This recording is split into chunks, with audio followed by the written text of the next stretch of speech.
வந்து தாயாக என்னை தாங்கணும், உன் மடி மீது தலை வைத்து நான் ஏங்கணும்.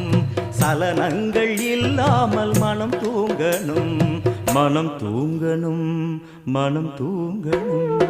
எங்களுக்கு குறையும் உண்டு, அதனை நான் அழுது சொல்லலாம்.